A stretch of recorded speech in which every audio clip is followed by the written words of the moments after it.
Hola a todos y bienvenidos a Biografías de Ficción. Ya saben, su canal de YouTube donde semanalmente hacemos biografías de personajes ficticios, hacemos una cronología como si hubieran existido realmente, pero también semanalmente en el segundo vídeo de la semana lo que hacemos es una biografía de un personaje relevante de la cultura, del cine, de la historia, y hacemos una biografía real.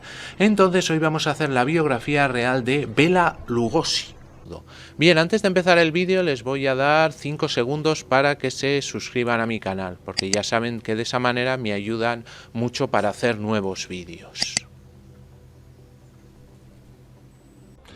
Bien, a Bela Lugosi sobre todo se le conoce por ser el actor que dio vida a Drácula, pero también tiene una característica, que fue un líder sindical y antifascista que luchó contra los monstruos de verdad, aunque como les he dicho siempre se le recordará como el actor que dio vida al conde Drácula por excelencia.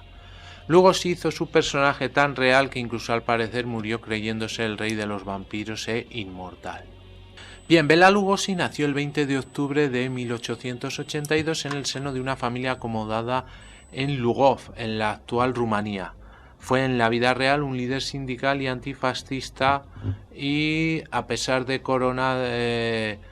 ser coronado por la industria del celuloide como el príncipe de las tinieblas de Hollywood, Bela Lugosi fue una figura extraña en la industria cinematográfica. La suya, como la de tantos actores de la época en el mundo del cine, fue una vida llena de excesos, matrimonios, drogas y bancarrotas. En una lenta decadencia y en su vejez, Lugosi tuvo que conformarse con interpretar papeles en películas de serie B y de muy bajo presupuesto. Su nombre real era Bela Ferenc Dexo Blasco, y su familia gozó de buena posición social y económica en su Rumanía natal, ya que su padre era banquero. Pronto el joven Bela empezó a demostrar afición por la interpretación, pero esta idílica situación se truncó en el momento en que su padre murió cuando Bela tenía solo 12 años. La economía familiar se resintió con la muerte del cabeza de familia, de tal manera que el pequeño Bela se vio obligado a trabajar como minero en unas condiciones muy duras.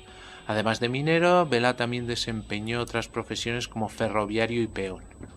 A pesar de que existía la percepción de que su infancia había sido muy feliz antes de la muerte de su padre, en diversas entrevistas que el actor concedió años más tarde, comentó sutilmente que había recibido maltrato psicológico por parte de su padre, que al parecer era un hombre dominante y absorbente. Cuando la situación familiar se estabilizó, Bela comenzó a estudiar interpretación en la Academia de Música y Artes de Budapest, y a los 19 años ya era una estrella en su país, donde adoptó el nombre artístico de Aristide Olt. Bela se especializó en interpretar papeles en obras de Shakespeare, aunque también quiso interpretar otro tipo de géneros que luego Hollywood le vetaría, como la comedia. En cierta ocasión llegó incluso a interpretar a Jesucristo. Fue Romeo, Hamlet y Macbeth, así como el conde Beounsky de Ana Karenina. Con frecuencia interpretaba papeles de galán, y en esta época adquirió fama de mujeriego. Sin embargo, y pese a ello, Bela era un hombre muy serio y dedicado a su profesión. Actuó en los mejores escenarios de su país, como el Teatro de Szeged, el Magyar Szín de Budapest y el Teatro Nacional Húngaro de Budapest, con una profesionalidad intachable. En la medida en la que el cine ganaba popularidad como forma de arte, Lugosi empezó a protagonizar algunas de las primeras películas mudas de Hungría. De todos modos, permaneció en la compañía del Teatro Nacional hasta 1918, años en que se dejó seducir por los postulados revolucionarios.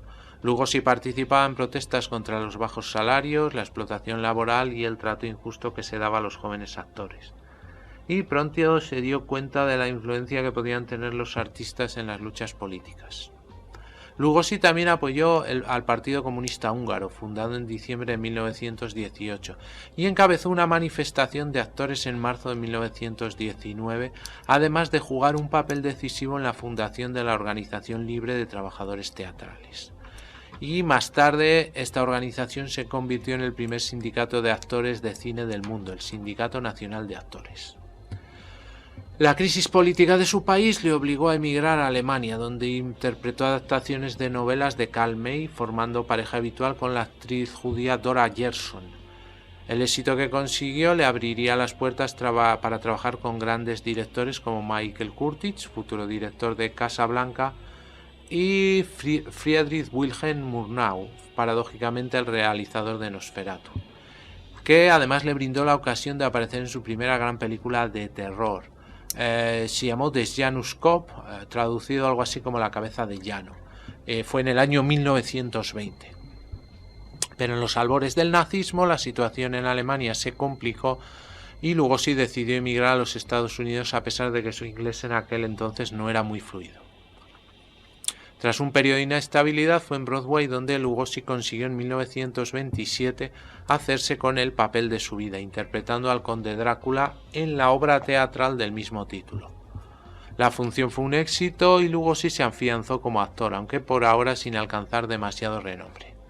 Su matrimonio con la millonaria Beatrice Wick, que fue de corta duración debido a su affair con la estrella del cine mudo Clara Bow, le supuso una publicidad extra. La gran oportunidad de Bela Lugosi llegó cuando otro mito del cine de terror, Lon Chaney, por motivos de salud no pudo encarnar al conde Drácula en la gran pantalla. Todd Browning, su director, pensó que Lugosi para interpretar al terrorífico personaje sería el ideal. Lugosi aceptó el papel que acabaría convirtiéndole en una estrella mundial. Y poco después rechazó intervenir en el film Frankenstein aludiendo a la escasez de diálogo y el exceso de maquillaje. Y este papel sería para Boris Karloff, su rival en el estrellato del cine fantástico y de terror en los años 30 y 40. Durante toda la década de 1930 y la primera mitad de 1940, Lugosi no cesó de trabajar en multitud de películas de fantasía, intriga, ciencia ficción y terror, entre las que destacan El doble asesinato de la calle Morgue, del año 1932, que estaba dirigida por Robert Florey, basado en un texto de Edgar Allan Poe. También en La Legión de los Hombres sin Alma, una película de 1932 en la que se presenta una historia de zombies dirigida por Victor Halperin. Y en 1932 también interpretó una adaptación de una novela de H.G. Wells, La isla de las almas perdidas, dirigida por Elsie Kenton. En los años siguientes hizo películas como Satanás, La marca del vampiro, El cuervo, La sombra de Frankenstein y Asesinato por televisión. Y también tuvo una breve aparición en la sátira política de Ernst Lubitsch, Ninotchka, protagonizada por la glamurosa actriz sueca Greta Garbo. En los años 40, un Bela Lugosi adicto a las drogas llegó a creerse el papel que lo había hecho famoso y tan solo lo llamaban para interpretar películas de serie B. Muchas de ellas eran parodias, además. Los títulos más importantes en los que participó en aquella década fueron Frankenstein y el hombre lobo, El fantasma invisible o El regreso del vampiro. Olvidado por los grandes estudios, inmerso en su adicción a la morfina, Bela Lugosi pudo regresar a la gran pantalla gracias al requerimiento del director Edward D. Wood Jr. Tim Burton retrataría la relación entre Lugosi y Wood, hoy un día considerado un director de culto, en su película Ed Wood. El gran admirador suyo, Wood fue considerado tras su muerte como el peor director de la historia del cine. Bajo las órdenes de Wood, Lugosi apareció en dos películas de bajo presupuesto, Glen o Glenda y La novia del monstruo. También en Plan 9 del espacio exterior, filmada en 1956, se incorporan escenas en las que aparece el actor húngaro que había fallecido antes del rodaje. Se dice que Bela Lugosi dijo antes de morir: soy el conde Drácula, el rey de los vampiros y soy inmortal. El inolvidable conde Drácula murió de un ataque al corazón el 16 de agosto de 1956 a los 73 años. Y lo encontró muerto la actriz Joan Linnipet, su quinta esposa. Fue enterrado en el cementerio Holy Cross de Culver City, en California, con la capa del personaje que le hizo famoso, al parecer por expreso deseo de su hijo. A su funeral acudieron tan solo sus familiares y algunos antiguos compañeros de profesión, entre ellos su compatriota Boris Karloff, el también inolvidable Frankenstein. Con su muerte nacía una de las leyendas más imperecederas del cine de terror de todos los tiempos. Muy bien, pues hasta aquí el vídeo de hoy, espero que les haya gustado y si es así me regalen un like y se suscriban a mi canal, y así van a estar informados del vídeos que subimos semanalmente. También les aconsejo que pasen por cualquiera de mis canales para ver diferente temática que tenemos subida en YouTube. Les hago un pequeño repaso, como saben, el canal de BM Informática, donde tenemos tutoriales de todo tipo relacionados con el mundo de la informática, PCs, móviles, tablets, programas de ofimática, de diseño y con sus sucesivas secciones. Tenemos luego el canal 7 Historias para Gente Interesante, donde contamos como una parte más cultural de lo que se puede encontrar en internet. También podemos ver diferentes rankings y historias y biografías.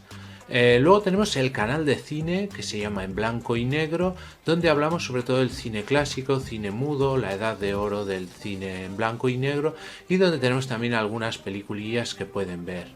El canal PGP, Pequeña Gran Pantalla, donde hablamos de cine más moderno y series de televisión con rankings, con personajes y actores que hablamos de ellos, e incluso pueden encontrar diferentes recomendaciones de series y películas. Y para quienes les gusten los gameplays, tenemos el canal Juego de Sagas, donde tenemos soluciones de aventuras gráficas de PC, desde las más antiguas, de los primeros PCs, hasta las más nuevas, con la característica de que van a estar todas en un solo vídeo. Toda la aventura en un solo vídeo y ordenada perfectamente por capítulos para que puedan acceder a ellos, y como les digo, pues desde las más antiguas, de los primeros PCs, incluso de MS2, pero solo en tema de aventura gráfica. Pues muy bien, muchas gracias y hasta el próximo vídeo.